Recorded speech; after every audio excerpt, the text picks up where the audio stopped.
welcome, and for many of you, welcome back to this same room where we some of us got to hear Shachar speak earlier today. I got to introduce him uh, earlier today in Yiddish, and now I get to introduce him in English.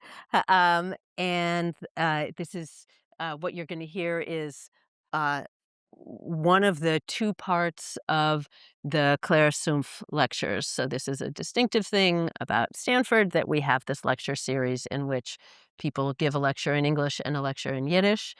And we are so grateful that we get unbelievable talks that come to Stanford as a result of this. I personally worked with Clara Sumpf when I had just arrived here as an assistant professor. She showed up in my class and she was totally terrifying. She was so knowledgeable. She had beautiful Yiddish. She knew everything about everything. She had personal experiences that related to many of the texts we read. But over the course of the quarter, I became less frightened of her, and then she brought cookies at the end. And now we get to have these amazing talks, and I feel that it's not only kind of like symbolic that it's in her name, but like she would be so pleased at the kinds of talks that we get to hear. So this morning, Shachar spoke about the English translation of a Yiddish novel um, written in Israel in the 1950s by the writer Yitzchak Perlov, and now he will address a kind of larger context, the world of Perlov and other Yiddish-speaking Holocaust survivors. Maybe the word Holocaust survivors is kind of a little bit too limited, but Yiddish-speaking Jews writing in Israel between 1848 and 1967. As I said today at noon, so Shachar Pinsker is a professor of Judaic studies at the University of Michigan. He's a specialist in Hebrew and Yiddish literatures, and especially literature as a localizable, geographically specific phenomenon. Uh, um, so literature in the world, literature in specific cities. He has this super fun book about cafes as Jewish literary spaces. And he's always asking these questions like, what kind of verbal art do people produce in specific kinds of places at specific moments? So it's not like you're just out there, in a spaceship producing verbal art. You're doing it in a context, and he's really which is so enlightening in helping us see that. So for this afternoon's talk, the people in question are refugees, survivors, Yiddish-speaking Jews in Israel. And one of the questions that Shachar will address is kind of how does their writing, how is it in conversation with the stuff that's happening in Israel? How is it in conversation specifically to myths of Israel as a kind of Hebrew only location? The title of the talk, The Vanguard of Their Peoples, Yiddish and Refugee Writing in Palestine/Israel. Let us welcome Shachar.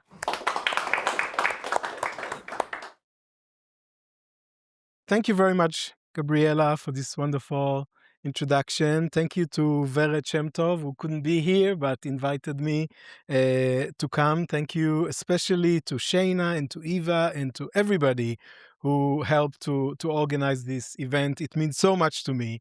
Thanks also to Yael Chaver, who couldn't stay here but was earlier. We did this workshop together, and thanks to all of you for attending.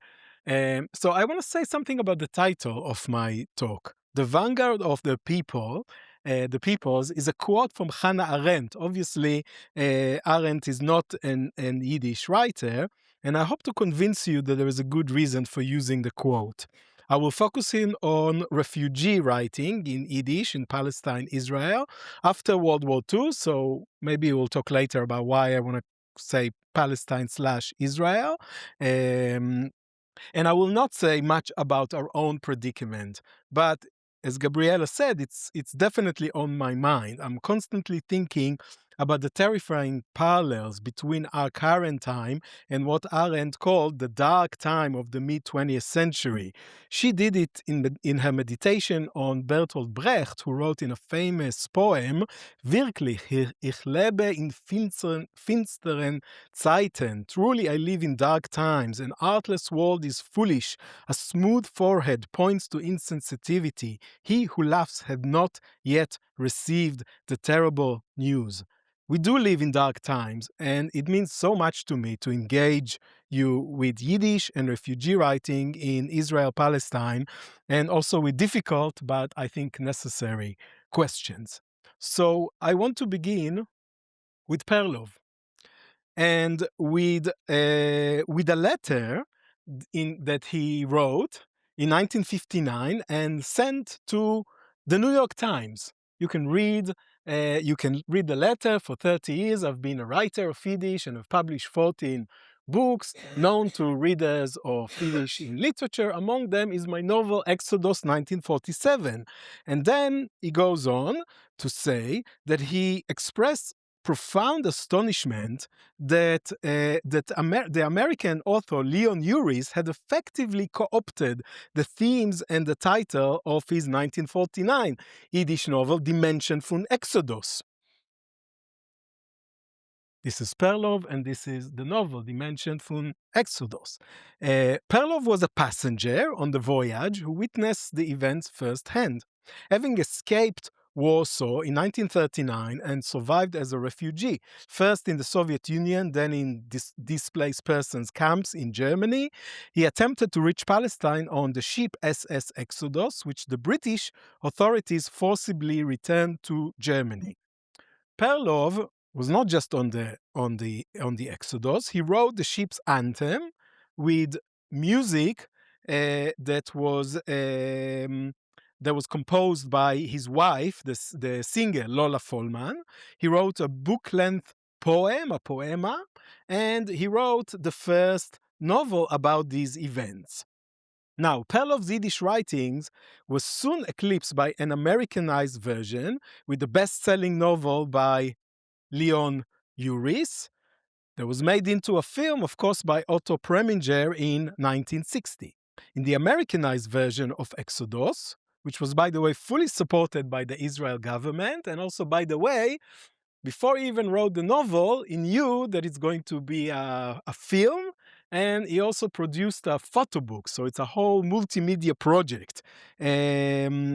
In any case, in this version of the Exodus, Holocaust survivors and refugees are transformed into props in a sweeping, melodramatic narrative of miraculous nationalist revival. It is also a story of redemptive masculinity in which the emaciated victim and refugees are contrasted with the Sabra, the ideal of the new Jew, personified most famously in the hyper-masculine tanned warrior Ari Ben Knan, played here by Paul Newman. And I don't want to talk too much about it, but I find it so fascinating that even though I don't think people nowadays read the book or even watch the film, but it's so etched in our conscious that it's really hard to let go. And the little bit of research that I did about that, I wanted to show you that this was kind of so successful that then the State of Israel and El Al organized Exodus tours for people to come. So, it was really, so it was a narrative with staying power, and it's interesting to think why. Right? I think the answer is quite clear. For mid-century American audience, uncomfortable with images of Jewish weakness and displacement, the transformation provided a sort of happy ending of World War II, recording the Jewish body into a familiar figure of frontier struggle and anti-colonial rebellion that mirror American exceptionalism. But this version of the foundational myth empowered American Jews as well as Israelis, especially the Sabra, the native-born elite who created the new Israeli ethos. They view Jewish refugees from DP camps as human dust, avak adam, we already spoke about it a little bit earlier, a ubiquitous image in Israeli politics, literature, and culture of the late 1940s and 50s, and just one very well-known example, which was also a multimedia project, was Moshe Shamir, who Alach Basadot. He walked through the fields, which was a novel. It was a play, the first play that was playing in the Israeli theater after the establishment of the state, and many years later, also a film with Asi Dayan. I just want to remind those of you who are not familiar with it that the main character is the Sabra Uri Kahana, the Sabra hero, and his fraught, even abusive relationship with Mika, who is a refugee from World War II. She's from the Tehran children, who lost a parent and came to live in the kibbutz. Now, if we go back to Perlov, in Perlov's Yiddish writing, we find very different images of the refugees. Very different images of what is heroism and what does it mean to be a hero? What does it mean to resist? For example, in the Exodus anthem, which people in the Exodus actually sang, I have recording that I couldn't bring here. He wrote, among other things, Zairuk my folk, deine Zin, deine Techter, become my people, your sons, your daughter, locked away behind bars, protect your honors with genuine heroism, ma'apilim your vanguard. Okay, I want to pause here on Perlov's notion that those Jewish refugees on the Exodus are vanguard by attending to Hannah Arendt's thought and also by paying attention to historical reality and to the terms that we are using in different languages and in different times. So, in the aftermath of World War II, approximately 500,000 refugees from DP camps who were stateless during and after the war arrived in Mandatory Palestine and the young state of Israel. Most of them, not all of them, but most of them were Yiddish speakers. Like Perlov's writing, the bulk of Yiddish literary and cultural activity in Palestine, Israel, was created by these people whom we came to call in English Holocaust survivors, and in Hebrew Nitzolei Shoah, right? This is the term that kind of became, and we can't really talk about it without using these terms. But when we think about Yiddish has different terms, and by attending to them, one can gain a better understanding of the social and cultural identities and the subject position of these refugees from the devastation of World War II who migrated and were the creators and consumers of Yiddish culture there. Now, of course, the word itself, there were many words and many terms that were used, but the one that was mostly used was churban, right? Which is a word with many resonances going back to the destruction of the temple, but this is the word that they used in Yiddish. And then when they understood themselves and were understood by others, the word that was used was sheres apleita. Okay, שארית הפלטה, שאריס הפלטה, which is a Yiddish moniker of Loishen Kodesh origin, came from the Hebrew Bible and literally means remnant of the escape. This term is related to the Yiddish word and also the Hebrew word polet, palit, refugee. Right? Although polet and sheris apleita had been used to refer to anyone fleeing calamity, and there have been many of them, unfortunately, the unique situation of the Jewish refugees in post-war Europe cemented a specific meaning. So to think of the meaning of sheris apleita and polet, I want to turn now to Hannah Arendt, who of course was herself a stateless refugee, not from Eastern Europe, but from Germany, and she wrote a sharp analysis of this new condition. In 1943, just after she arrived in New York, she published in the Menorah Journal, which was a very important American Jewish journal, this essay, a short essay, on what it means to exist as one who has no country. It was entitled We Refugees. Arendt would only later become known as one of the 20th century great political thinkers, but this early essay remains one of her most beautiful and incisive, also very enigmatic. I don't know how many people are familiar with it, but I'll try to convince you that it's worth going back to it. It begins with a sentence that immediately calls into question the collective designation of we in the title. In the first place, quote, "We don't like to be called refugees. Instead," writes Arendt, "there are other preferred but inadequate names such as newcomers or immigrants." Arendt explains that a refugee used to be a person driven to seek refuge because of some act committed or some political opinion held. Well, it is true, we have had to seek refuge, but we committed no acts and most of us never dreamt of having any radical political opinion. With us, the meaning of the term refugee has changed. Okay? Now, of course, this is also true of the Yiddish-speaking refugees who fled Europe after the Churban, and the essay goes to many interesting places, but I wanna focus here at the last paragraph, or the penultimate paragraph, which is crucial here.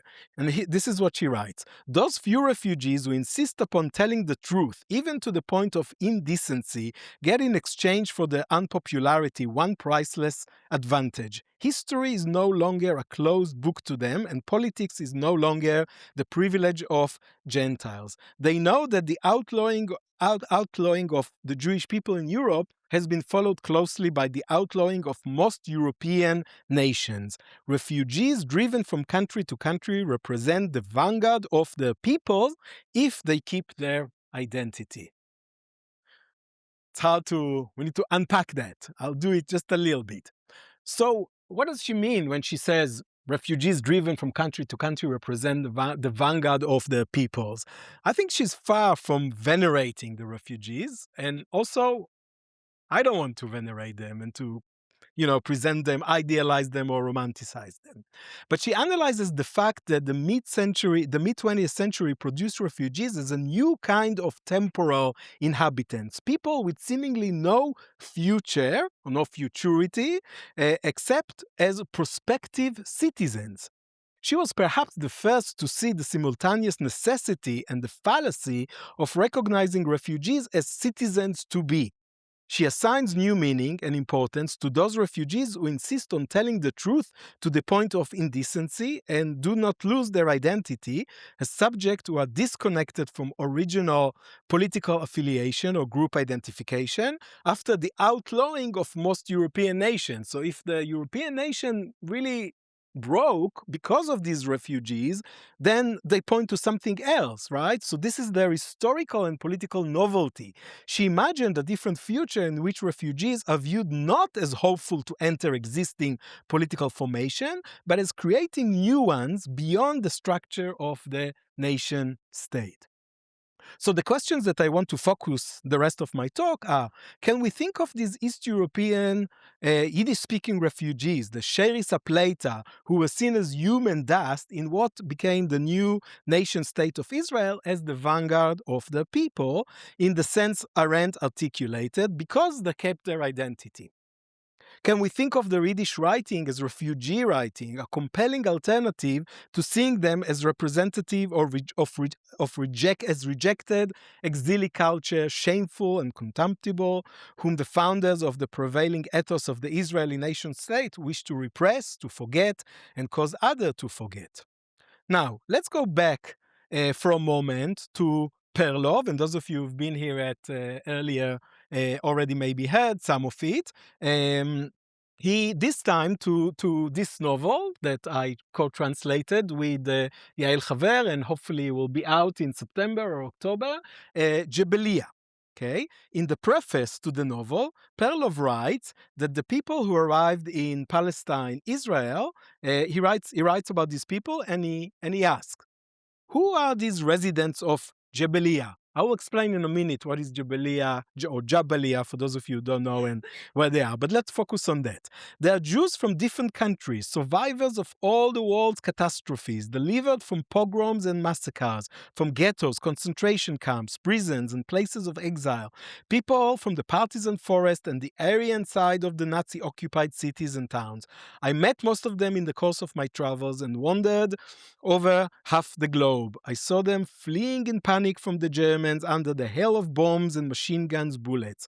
I saw them in burning towns, at blown up train stations and bridges. I met them in the remotest Soviet republics, in the most forlorn settlements, kolkhozy and villages, on trains full of exiles and trains full of repatriates. I met them standing on the ruins of their homes in Warsaw, Lodz, and other Polish cities. We stole across borders en route to Germany, Austria, and France. Together, we spent time in displaced person camps and in the camps of people immigrating illegally to British Mandate Palestine, and we sneaked into illegal ships bound to Palestine.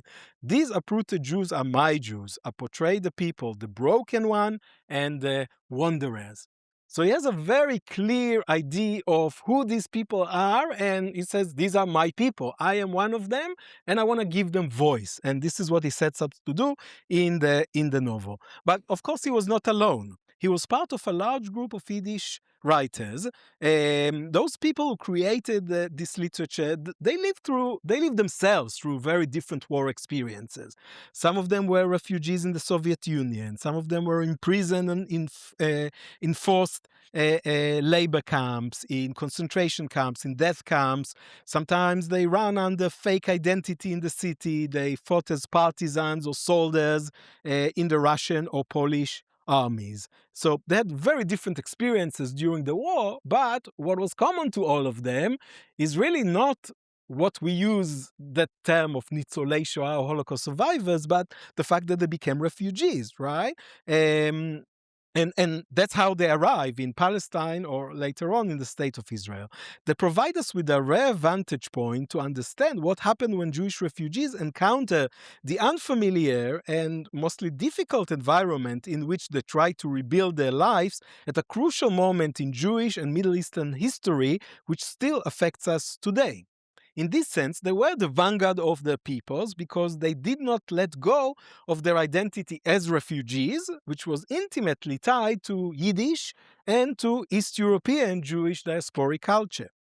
They did it despite the marginalization of Yiddish and the fact that the state of Israel was the only place where, at least in the early years, and again, those of you who were here, we read about the Goldfaden Theater and how it started in the neighborhood of Jebeliya in Jaffa. Of course, we know, some of us know about Jigan and Schumacher. You know, these people came to Israel in the early years of the state, and the state was very afraid that this is popular culture, and instead of people learning Hebrew, becoming good Israelis, they're going to cling to Yiddish and to their identity. So for at least for a little bit in the early years, and I know Rachel Rojansky wrote about it and other, but it's still true that in the early years, Yiddish theater was the only place in the world where Yiddish theater could not be played, right? And a daily newspaper in Yiddish could not be published legally. But they persisted. For them, the idea that you cannot do it was crazy, right? And they persisted. They fought against it. They did it. They did it despite not only the government restriction on what you can or cannot do, but the unofficial regulation that expressed the state institution sense of threat from Yiddish and the fear of the existence of large population of refugees. Okay, despite all of that, Palestine and then Israel became a robust center of Yiddish culture after World War II. So this producer of Yiddish culture, that's another point I want to make. They came from that very different kind of political and ideological movement. Just because they understood themselves as refugees and they were loyal to Yiddish doesn't mean that they all had the same political kind of affiliation and ideas. You have the whole range. But you know, if we look at some of the magazines and newspapers that were created from Welt, which existed already in Mandatory Palestine and was connected to Poale small, right? So Zionist but left, Lebensfragen, which was Bundist, Frei Israel, which was communist and actually was a trilingual newspaper in Arabic, Hebrew, and Yiddish. and Letztenayes, which became the daily newspaper that in the beginning was so threatening and then later on succeeded for many, many years. There was also a whole range of literary Sammlung, monthly and half month and bi-monthly, biannual and annual, and of course the one that that maybe most people are familiar is the Golden Kate. Which was published by Avrom Sutzkever and even received support from the Histadrut. I also want to mention this, even though this was a very short-lived kind of modernist experiment called Jung Israel, and this was a group that was very significant. Here you see Sutzkever, which was only a few years older than them, but he was kind of a father figure, and then you have some of you will recognize these people like Yosel Birstein and Hey Binyamin, Benjamin Arshav, Mendelman, and Karpinovich and other people speak about these. They met in 1951, in 1954. Here you see Rivka Bassman and Ruchel Fishman, who came from America. She was the only one, but most of them really were refugees. So I wanna just pause a little bit and talk about and just look at some text. So I'm gonna talk about a range of different texts, and this is Sutzkever. So when Sutzkever comes in 1948, I mean he arrives in 1947, and there's a long story of how he actually arrived and why. I'm not gonna get into that, but 1948 he writes this poem, right? And calls it Yiddish. Okay, and the poem starts with Zolich on Heben von Honheim. Okay, this is a translation of Benjamin and Barbara Harshav. They were in this group. Okay, I'm just going to read a little bit from this poem. And you see that the poem is written in questions, and it's really a dialogue with someone. We don't hear what the other person says, but it starts with that. Shall I start from the beginning? Shall I start from the beginning? What is I think the poem is really about someone who turns to Sutzkever and says, Sutzkever, you're such a great poet. Why Yiddish? Why Yiddish? And this is his answer. Shall I start from the beginning? Shall I, a brother like Abraham, of course, this is his name, Avrom Sutzkever, smash all the idols, right? Do I need to do like Abraham in the Bible, put all the past behind me and move on to the country that God was promised to start a new beginning? Shall I let myself be translated alive? This is really interesting. When we think about translation nowadays, it's great to be translated, but shall I let myself be translated alive? He understood very well what is the danger of that. Shall I plant my tongue and wait until it transforms into our forefathers' raisin and almonds, right? The Rojinkes mit Mandeln. And then he goes, what kind of a joke preaches my poetry brother with whiskers that soon my mother tongue will set forever? And he says, 100 years from now, we may still sit here on the Jordan, carry on the argument, and a question gnaws and paws on me. If he exactly knows it, which regions. And then he gives a list. Levi Yitzchak prayer, Yehoash poem, Kulbak songs, all the way from Hasidic masters to secular Yiddish poetry like Yehoash, Kulbak in America, in the Soviet Union, are straying to the sunset. Could he please show me where the language will go down? Maybe at the Wailing Wall. If so, I shall come there, come, open my mouth, and like a lion, garbed in fiery scarlet, I shall swallow the language as it sets and wake all the generation with my roar.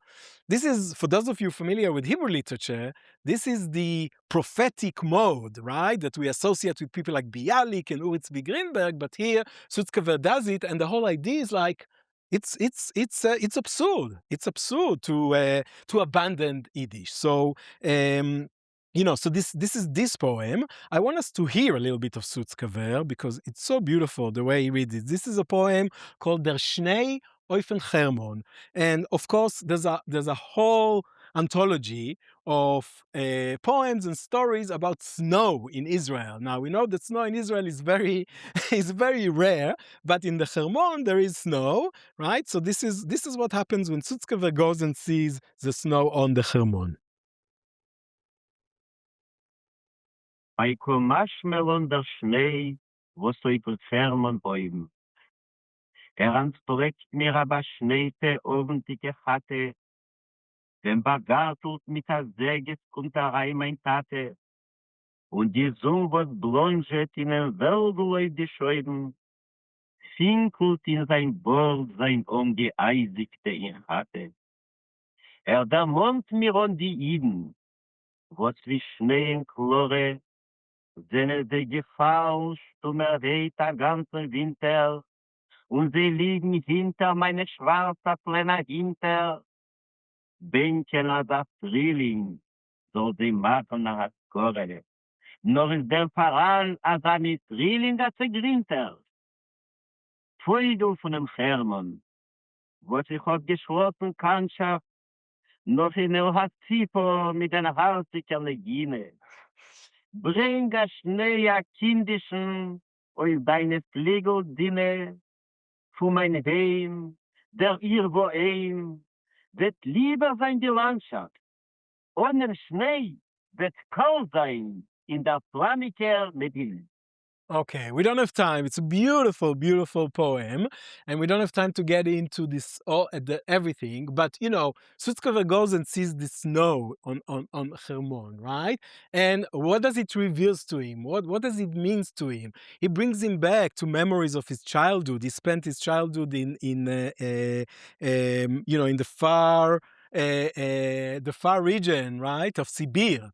Right, of Sibir, and wrote beautiful poema about Sibir and the relationship with his father, and how in this frozen place the sun that comes in. So this is the memory of the child, a very personal memory. And then in the second one, it reminds me of the Jews who, like pure flakes of snow, silently fell all winter long. The Jews in Vilna, right, who fell and lie down behind the pupil of my eye, yearning for spring to come and give them a memorial. But can such a verdant spring exist upon the earth? So it brings this childhood memory. It brings the memory of the dark years of the war. And then the last stanza, bird of Mount Hermon, it was Ela Tzipor from Bialik, right, that I first met you and your joyful song.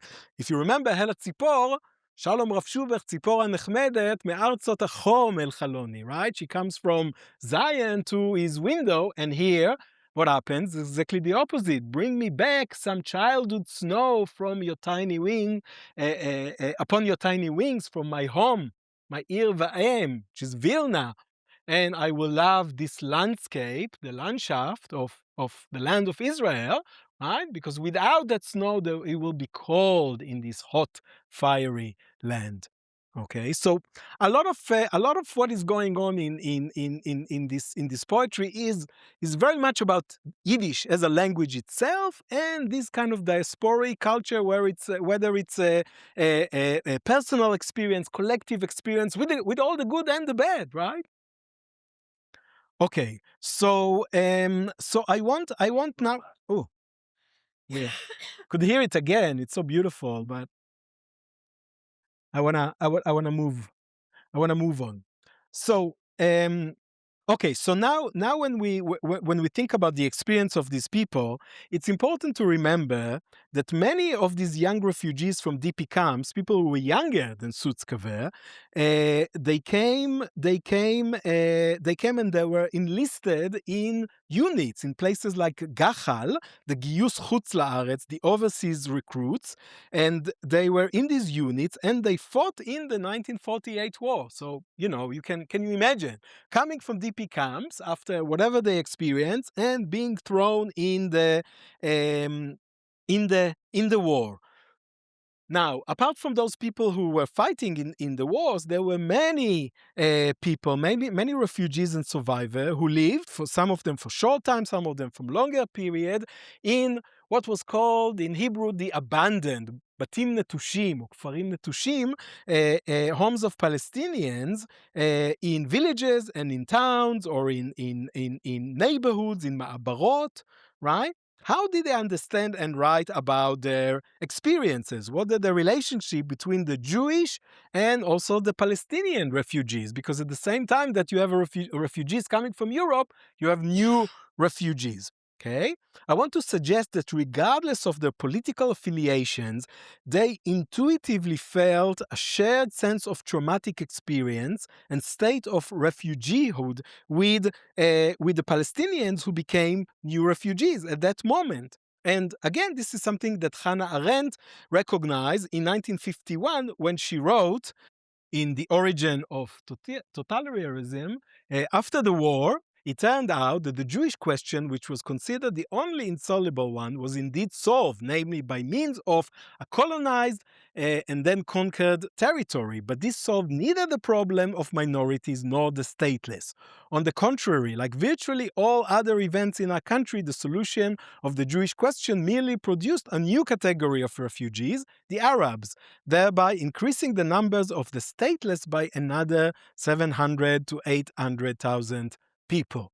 Okay, so this is Arendt. But I want to show you, and of course she writes it in New York. We don't have time to read this text, and I haven't translated it yet to English. But this is from Neue Welt, right? Look at the date. This is May 14, 1948, the day of the Declaration of Independence of Israel, and Avrom Blay writes in Yiddish, the Arabische Tragedia in Eretz Israel, the Arab tragedy and basically he does a similar analysis to what Hannah Arendt does, but he does it from also thinking about colonialism and the British and resistance and what it means, and seeing how Jews and Palestinians are really intertwined with each other, their history. You cannot really understand one without the other.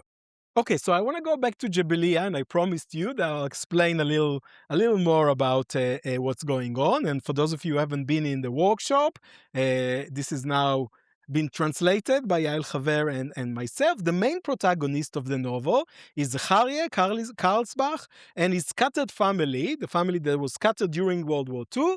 Zachariah, who arrived from a DP camp, was the first residents who settled in the depopulated Palestinian neighborhood of Jebeliya. And this is a map. This is old Jaffa, this is Ajami, and this is Jebeliya. Okay? Jabal is a hill in Arabic, Bat Yam is right here, and this is the area, and here you can see the bus that was going from Jebeliya to Tel Aviv. Okay, Perlov wrote about a reality he knew well. He lived in Jebeliya for a few years. In the introduction to the novel, he explains that Jebeliya is an Arabic name that means hill. Later, the Arabic name of the town was officially changed to the similar sounding Hebrew name Givat Aliyah. Right? It's brilliant. You take Jebeliya and you turn it into Givat Aliyah, the hill of immigration. Ordinary people, Poshet Yidden, on the other hand, continue to call the town by its old Arabic name, Jebeliya. Now, what does it mean that the Yiddish-speaking refugees continue to call this place of residence by its Arab name? In the novel, Zachariah arrives in the country on its own, and he learns that his son, Azriel, who had arrived earlier in the country, had become a soldier in the Palmach. Azriel meets his disoriented father. We read together the chapter where we see that. And he brings them to Jebeliya, which was full with what was called abandoned houses following the flight or the active removal of Palestinian families. However, Jaffa was not entirely empty of its Palestinian residents, as some became refugees, kept under the watchful eyes of Israeli soldiers in the nearby neighborhood of Ajami. On the way to what will be his new home, the father and son encounter a strange sight. "Here, Papa," is where Jaffa ends and Jebeliya begins. And here behind the barbed wire is the Arab ghetto. What do you mean the Arab ghetto? So you're only used to Jewish ghetto, are you, Papa? Here Jews have enclosed an Arab ghetto. I think here we can see the shock of the recognition that the trauma of the Jewish displacement in and after the Churban is imbricated with what the Palestinians call the Nakba, the catastrophe. And the Jewish refugees who live side by side with the Palestinian refugees, but also in their homes. The novel shows the affective map of the refugees and the complexity of what Hagar Kotef has analyzed as the transformation of spaces of violence into spaces of home, and also vice versa, from spaces of home to spaces of violence. As we read Perlov's novel, we discover that the Carlsbach family continues to suffer, yet somehow rebuilds their life. Zechariah learns that his son Azriel was killed in the battle with the Egyptian army over the Iraq-Sudan fortress in the Negev. Now, this was a reality of many refugees who fought in the war without much preparation, sometimes even without knowing Hebrew at all, and paid with their life, or were traumatized by this experience. This is something that we see in rare cases in Hebrew literature. For example, those of you who are familiar, Yehudit Handel wrote this novella called Anashim Acherim. There are different people where that's exactly what she describes. Someone who comes from DP camp and is in the war and doesn't understand the language, and what happens is really terrible. But in Yiddish we find many examples of that. I want to show you just very quickly. We don't have time to read the entire thing, and anyway, this is part of a much longer poem that Hey Binyamin Arushovsky, Harshav, wrote when he was himself a soldier who just came from DP camps after he wrote a poetry book called Stoiben, which is about dust. Think of human dust. Right? And there what he describes is somewhere high on a stony mountain lies the damp and dug earth, and a soldier wrapped in military coat clasps to its body and listens. The soldier is from far away, from a land which is colder than cold. A glacier from the ice age dragged him like a stone in the world. Somewhere homeless dogs bark from a village which is no more village. Somewhere a candle is thrown and extinguished like a star that had dropped and vanished. So I think, and actually this is what he describes. He puts the name of the place, Beit Natif.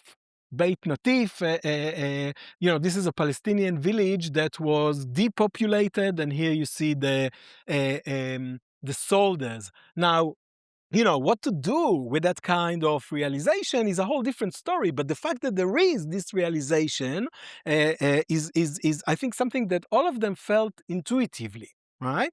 And that is very, very important.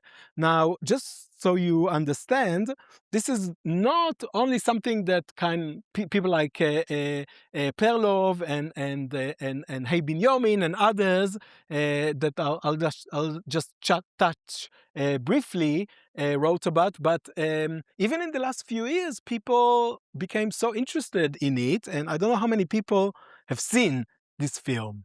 Anyone seen this film? Yeah? This is a film from 2008 by a young Israeli filmmaker whose name is Danny Rosenberg.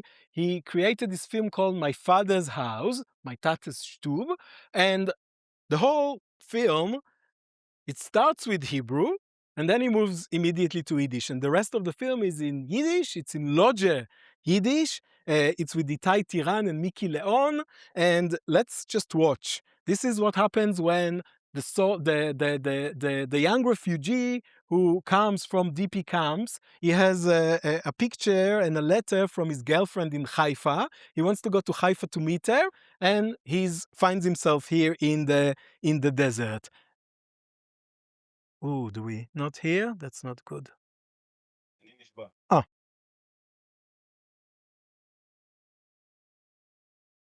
תגיד, אני נשבע. אני נשבע, נו, נשבע. אני לחיפה, נשבע,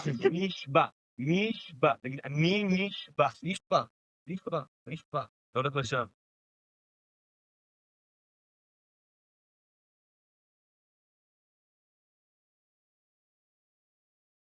זאת האדרס. לשם. חייבל, חייבל, there.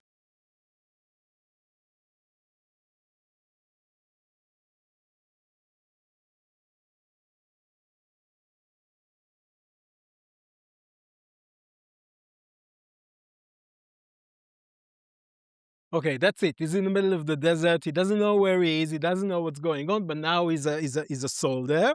And I'm not gonna tell you everything that is going on. Go and watch this film. It's really incredible. But I do want. Wait a second. I'm gonna go to the next slide. Okay, and I want to show you this episode from the film. He's there together with another a soldier who's also a Yiddish speaker, but he's now really kind of plays the perfect Israeli Sabra soldier. They don't have water, and he tells them go down to this place to a village that was destroyed and bring water. Okay, and let's watch it.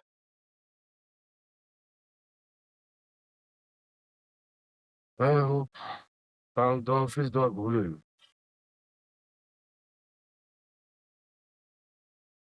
Regenwasser.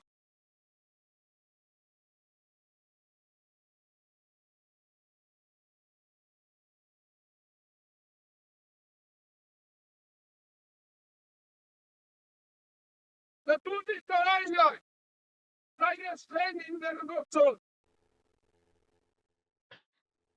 Shading, the ghosts, don't go there. Don't enter the building. The ghosts are still there.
Okay, we'll stop here. Always gives me goosebumps. This juxtaposition, right? When he sees the young Arab man, and he goes and picks up his gun, and then immediately when he realizes that he's not alive, is lying down there. Creates this kind of juxtaposition. It's very challenging and it's very thought provoking, right? Uh, um, to think about it, and really, I think the juxtaposition of these two cinematic images create this evocative parallel between the Lolek and this Arab young man, and it creates a parallel between the ghost of the 1948 war and the Palestinian villages that were destroyed, and the ghost of the Churban of the Holocaust. Okay. Okay. I want to mention also this story, which I translated into English and published in Geweb by Avraham Karpinovich, who was part of the Young Israel group, and it's called Vergesst nicht. It's also, don't forget, it's also a story about a young man who comes from DP camps and fight in the war. And what happens? He finds himself in unfamiliar location, and he captures an Arab, and he doesn't know what to do with this Arab. He doesn't know where he is, he doesn't know the environment very well, but he thinks to himself, oh, if I captured him, maybe I can bring him back to the commander and to the rest of the soldiers, and this will kind of move me up and show that I can be a real soldier. Okay, but he doesn't succeed because he doesn't know the area very well. He doesn't know what to do. And then when the Arab man takes a stone, he becomes so threatened by him that he points his gun at him. And then the man tells him something that is either really in German or sounds to him like in German. And he tells him, you cannot do it. I'm a prisoner of war. You can just kill me.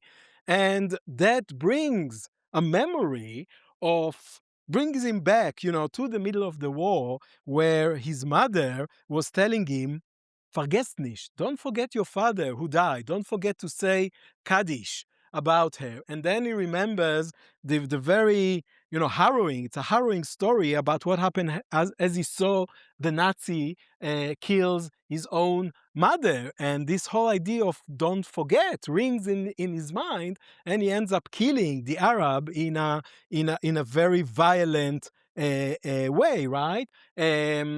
He looks at this guy, and he says, "This is him, the same pale face of the angel of death, the same cold, vicious glance there in the forest, and here with the stone, the same killer's hand with the long fingers that strangled her so powerfully as she cried out. And perhaps this is not the same man." Okay, and then after he kills him, something gnawed at his heart, an unsatisfied thirst for revenge. Suddenly, the picture of his mother, fresh-faced on Friday evening, surfaced before his eyes. She would never come back to him, not even with 1,000 deaths of this murdered man. And he really ends up with understanding that this whole idea of that somehow you can revenge what happened in a totally displaced way is a crazy idea. I mean, you cannot really do it. So, the story actually it's a very challenging, very difficult story. If you're interested, go and read it on Ingeweb. You can see the original and my attempt of English translation. Because the story ends with, like, in the end, he goes back and he goes to his new country. And we don't know what's going to happen. But I think Karpinovich really zoomed in on something, because there is a kind of a whole range of what I want to call affective map between anger and identification and empathy, right? All these things come together, and the desire for revenge is a very strong one. But what happens when, like, it's totally displaced? Okay. Yeah, I want to mention here, this is not a story about a soldier, but it's a beautiful story by Rochel Auerbach, who I'm sure many of you are familiar with because of her wonderful writing about the Warsaw Ghetto. She was together with Immanuel Ringenblum, one of the people in the Oyneg Shabbos, and she documented um, the experience in the ghetto. Later on, she worked in Yad Vashem. It's a long story about her. I'm not going to get into it, but she was the one who was responsible for the fact that it's not just going to be historians, professional historians, but people, real people who are going to give the testimony. That was a baby. She created it. And she wrote wonderful, wonderful stories, anecdotes, and one of them is called Das Wieglied, the lullaby, and it's actually based on real people who were from her family. It was a famous young girl whose name was Yosima, who was a wonderful pianist, and she died in the ghetto, in the Warsaw Ghetto. Her mother committed suicide. The father remarried. They came to Israel. They're settled in Israel, and now they have two kids. And she goes there and she visits them. And then she sees that the name of the kid is Kami. She's like, Kami, what kind of name is Kami? And then she understands that Kami comes from Nekamya, from Nakam, from revenge. And she hears what the father says and what the mother said, and they have different lullabies for the child. One of them is all about revenge. The child will grow up and somehow his existence will be a revenge.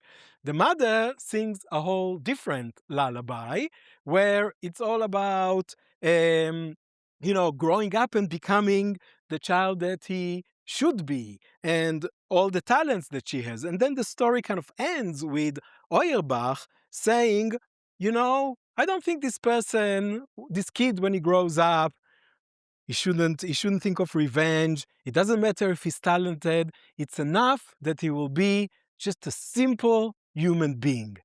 And on the face of it, it's such a kind of simple, even simplistic story. But I think that this kind of humanism and the recognition of the affect and the desire for revenge and all these difficult feelings and kind of what does it mean to rebuild your life and to, whether it's displaced, with Arabs, or even just like the idea that somehow the existence of the new family is the revenge on the Nazis. Enough if we can have new families with children who will be just good human beings, that's enough. Okay, and I find this very, very powerful. I want to end with this. With Mendelman, who was also on the Exodus, like Perlov, and was also part of the group Jung Israel. He wrote some wonderful short stories about his life in the new state of Israel. Some of them were translated into English by Heather Valencia, who, by the way, also translated the poems of Sutzkever. But he wrote this novel in a deserted village, a whole novel, which is really, I find it's really fascinating. And like Perlov, he lived not far from Jebeliya and Jaffa in Yazur. Yazur is just south of this area, near Holon and Mikveh Israel, and it was an Arab village. In the novel, Mendelman doesn't call it Yazur, he calls it the Mosque Hill. And this is the mosque that was there. Azur, yeah, that's Azur. That's Azur today. At the time, there it was a Palestinian Arab village, and like Jebeliya, this is where refugees from who came from DP camps settled, and this is where Mendelman lived. The novel, I don't have time to talk about it at all, but the novel is about Moine, who actually before the war lived in a village, so he was connected to the land, unlike the Jews, most East European Jews who lived in the big cities. And he comes to Yazur and he rebuilds his life and he feels connection to the land, right? But there's also this kind of haunting memory of the um, of the people who used to live in the same place. And just before I talk more about a scene in the in the novel, I want to point to this article that was written by David Pinsky, who is a much older, very well-known playwright in Eastern Europe, and then in America. He writes this in Der Tog in New York, and he writes about Eden was haben Rachmanes, often Araber, Jews who have compassion, or I would like to actually translate it as empathy, okay, towards Arab. And he actually talks about Mendelman and other people who live in these new places. They love the fact that now they can rebuild their home and they be connected to the land and all that, but they cannot escape the fact that they live in places that used to belong to Palestinians. He talks to Arabs. He talks to a woman who says, "My kids are playing with these toys. What am I going to do with it?" And Pinsky is bringing like all these different voices, and they really think about the idea of, the Rachmones. Jews are famous for having, being compassionate people. Rachmonim bnei Rachmonim. This goes back to the Talmud. And like, what does it mean in this new very complex reality? So there's a scene in the novel in a deserted or abandoned village where and this is based on reality. We know that there were some Arabs who moved probably mostly to what is the West Bank today, and attempted to go back to their houses, right? They were known as infiltrators. But here we have an example of an old man who comes back to the town, and then all the Jews who are all Yiddish speakers and refugees, they come around and they see this man, and they don't know what to do. Who is this? Who is this man? And then they start to think, oh wow, maybe he comes to the house that used to belong to him. And the most haunting scene right in the middle of the novel is about a woman who is transformed in a memory, and she remembers what happened to her when she was in Poland, and people were talking about her. Is she Polish? Is she Jewish? Are we gonna give her to the Nazis? Are we going to save her? And somehow she manages to escape, and she kind of wakes up, and she said, of course, when you look at this Arab man, you are scared because this is now your new home. What will happen if he comes back and people will? And then she said, you know what? I recognize here. I recognize the affinity here. And she just, of course, they can't speak to each other because they don't have the common language. But she goes home, she brings bread, she brings him bread. And that's it. That's the end of the chapter. So I find it very powerful, and I wanna just end um, by saying that I hope that I convince you, and these are just a few examples from the materials that exist, that we really need to know this literature that is really not well known. I think beyond Sutzkever, people just don't know that this literature exists. It's good literature, but it's also very important for us to see this kind of range of emotions, range of different thoughts. And again, I don't think it can be translated very easily to kind of a political agenda. That's not the point at all. But I think it does show something very important. First of all, if we think in terms of what Dominic Lacapera called empathic unsettlement, right? The ability to put yourself in the place of the other and at the same time to recognize his otherness. He also brings to mind Michael Rothberg's work on multidirectional memory, right? The fact that when you have different events of violence and with memories of that, it's not like a zero-sum game that it competes with each other, but we can see how they are actually connected to each other. So I think the way to understand this writing is to insist on the Yiddish element in it, the East European element, and the refugee element, and to look at it side by side, for example, with artwork by Yossel Bergner, who goes to these places and he shows Arab houses in Jaffa with those haunted figures who could be either refugees from Eastern Europe or the Arab one. I think we should also read it side by side with representation of Jewish and Palestinian refugees in Palestinian writing. For example, if we go back to the 1960s with Rashid Hussein poem Love and the Ghetto, where he talks about Jaffa, who meets Jaffa, and what happens when they meet these Holocaust survivor and refugees, to Ghassan Kanafani returning to Haifa, where there's a couple who are refugees, Holocaust survivors, and I'm not going to tell you what happens there, but it's a very powerful, disturbing even story to the more recent trilogy of Elias Khoury, the Lebanese writer, who wrote a trilogy in Arabic called The Children of the Ghetto. So if we put all of this together, I think that these texts are notable in the way they map effects, right? Different effects, whether of all kinds, right? The Yiddish refugee writer exposed readers to affective map that oscillate between guilt, rage, despair, compassion, empathy, love, and hope, right? This is why they are so riveting and relevant many years after they were written.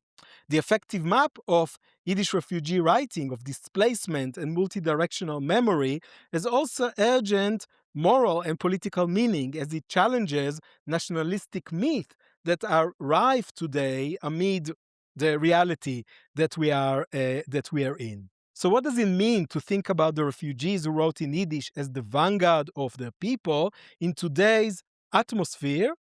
Perhaps it's enough if we learn from them the deep meaning of being a human in dark times. Thank you very much.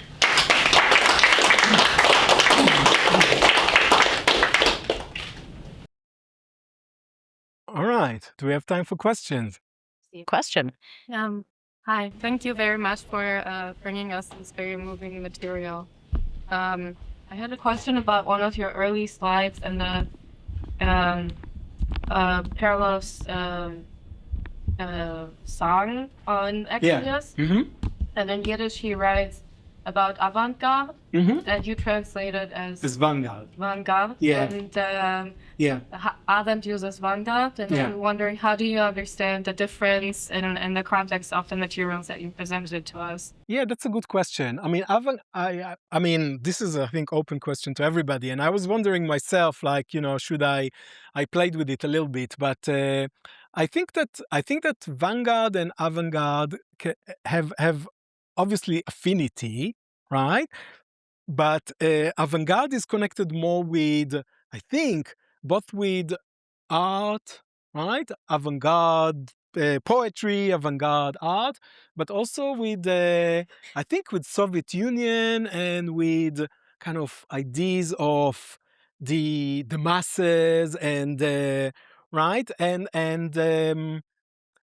vanguard, at least the way Arendt is using it, is a little different, right? So, but it's a good question. I have to think about it more.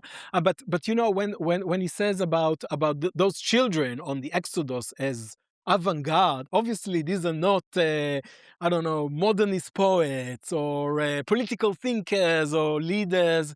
Right, so there is a kind of a sense that we normally think of the avant-garde as, and what happens when you kind of shift it and you think of these simple people, very human and very frail and with all range of emotions, but to think of them as the vanguard.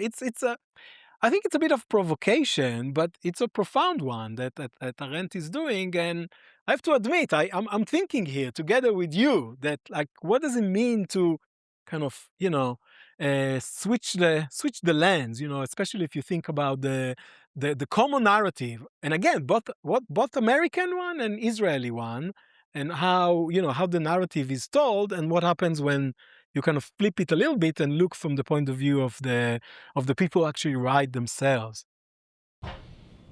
Yeah.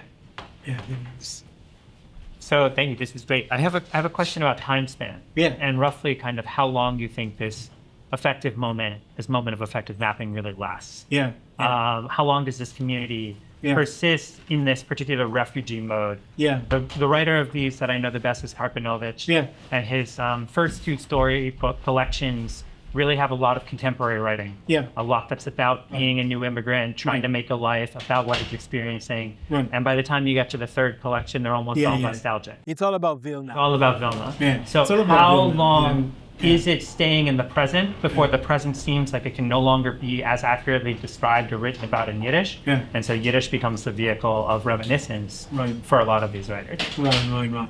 Yeah, that's a very good question. I mean, I think that in general, the answer is that it's relatively brief moment. Some people might say it only lasts until like the Eichmann trial. But again, I'm a little suspicious of that because that's a very Israeli-centric story that, then when the Eichmann trial came, everybody heard the voices of the survivors or refugees, but actually I had another slide that I decided just to take off because there's too much, where Sutzkever writes in The Golden Decade, he writes about the Eichmann trial, like this is maybe the first achievement of the state that they managed to do, to stage it, but he said, because very few people actually could speak in Yiddish, he said, Yiddish is missing.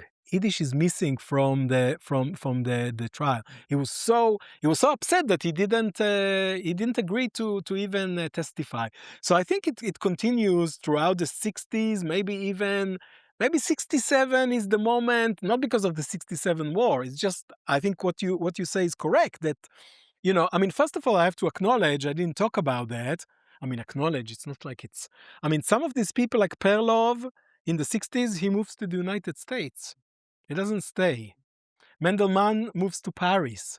They see themselves, some of these people see themselves as really part of Yiddish land, and, the same way that they wrote in Poland then they write in Israel, and then they move elsewhere and they continue to engage with it, but in a totally different way. But I would say that even with Karpinovich is actually a good example. I don't know if I agree with you that the stories of Vilna, they have a kind of nostalgic element, but some of them actually show there's a story called Yiddish Geld, which is really about, it connects Vilna with what is going on in Israel at the time. So it doesn't really stop. These people are, they live the present, they know what's going on. But I think that kind of moment of refugee writing, when people really become, I don't know, I think that lasts maybe like 20 years. And what to make of it, I don't know. Like what to make of the fact that Mendelman and Perlov, like I think one way of saying is like, okay, then they move on. We can't really consider them to be like Israeli Yiddish writers. But again, this is from a very kind of Israeli point of view of like who is an Israeli author, and like, so I want to be careful about that. Yeah. Thank you so much. It was interesting and powerful. I have a question based on a comparative point of view. Yeah. What about German Jews, Arab Jews, East European Jews that wrote in Hebrew? Yeah. Very good question.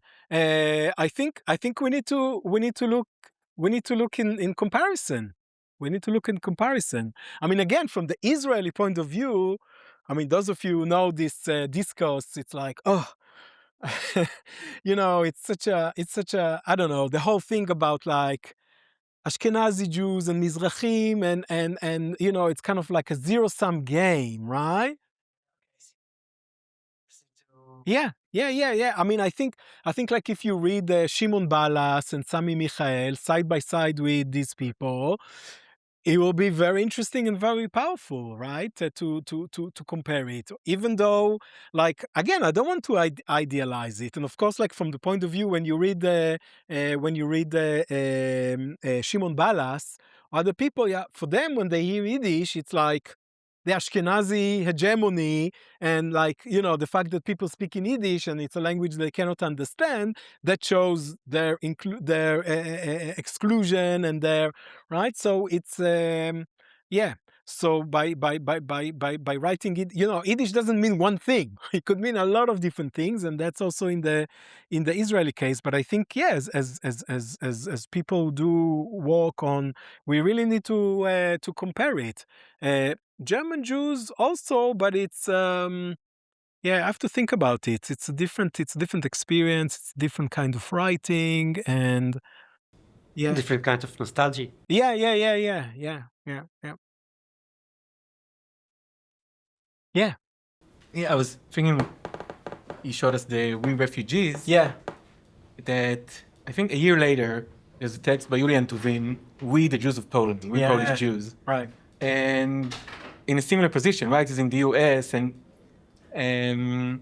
he goes to, we're Polish because, we're Jewish because, and that's like kind of reclaiming the Polish Jews. Right. So think about this tension between, because here too, you're talking about vanguard, but we're creating a new thing, or we're grabbing the old culture? Mm-hmm. Are we vanguard of the Israeli culture or the Yiddish culture that left behind? And I think it's kind of like the same.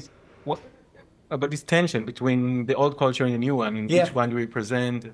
Yeah. But I think this is exactly what I mean. If you take Aaron seriously, she doesn't say, okay, somehow those refugees who are the vanguard of the people, they are going to break the nation state. Like they don't have this power, but their writing and their thinking expose us to something that goes beyond, right? And yeah, I mean. Anyway, she thought about it seriously, and of course, like when you read whoever it is, Sutzkever or Perlov or Man, they don't conceptualize it in such a way. Although, like, I don't know, I think if you read like Bundist, and, in Jebeliya, this is we didn't decide that, but there's a fascinating chapter where there is so there's Zachariah Karlsbach is a printer, and he's a kind of like petit bourgeois, he's coming, he has money and all that, and then he meets this guy who, it's kind of funny, call it Yochanan Sandlar, the shoemaker, Yochanan the shoemaker, which is a Mishnaic, Tanaitic figure, but like he says, I'm a Bundist. And he's like, Bundist? How can a Bundist be in Israel? And they have this like conception of how. So I don't know. I think like that's like if you translate it politically, it's like one of those things. I mean, the Bund existed in Israel until just like 10 years ago, and it was such a tiny minority, right? It was totally meaningless if you look like at the political map and everything, but the kind of sophisticated thinking, political thinking and cultural thinking that they brought, I think points to something that is different. And today, I think we can go back and see, without nostalgia, without romanticizing any of these figures, kind of maybe reclaim something that brings some kind of alternative. Yeah. So there is still Yiddish literature being created today in Israel. Of course, yeah. Right. Yeah. Base Slavic. Yeah. Right, so. Yeah. Actually, Shiri Shapira, who is a young translator from German and from Yiddish, just published a collection of stories just like 2 weeks ago. Yeah. And some of them don't even hark back to memories of, but it's still being created. Yeah. So are these first generation Yiddish speakers, or are they? No. They are.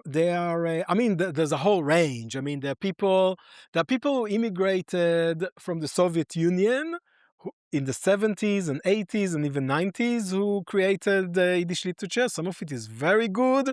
A lot of it is neglected and people just don't know about it or don't read it. And then there is, this is, I would say, I mean, the people here in the room, they probably know this material better than me, but it's part of a worldwide phenomenon where you have people who study Yiddish as a foreign language, and they become so engaged in it that they decide to write original literature, not in Hebrew, but in Yiddish. And that's very different. It's very different from the kind of writing that we have in the 40s, 50s, and 60s by these people who came from Eastern Europe. Yeah. Now, I'm wondering if the people that you're describing are like the people that Amelia Glazer describes in her book about these kind of left-wing Yiddish poets and their kind of identification with other sort of oppressed people around the world as kind of symbols of Jewish oppression. It seems to me probably your people are different, that Amelia's people are kind of frankly ideological, and they are in dialogue with each other. Like I represent. It's a small group of people very much on the left, like in a much more, like here you have people who are also in the left, but not all of them.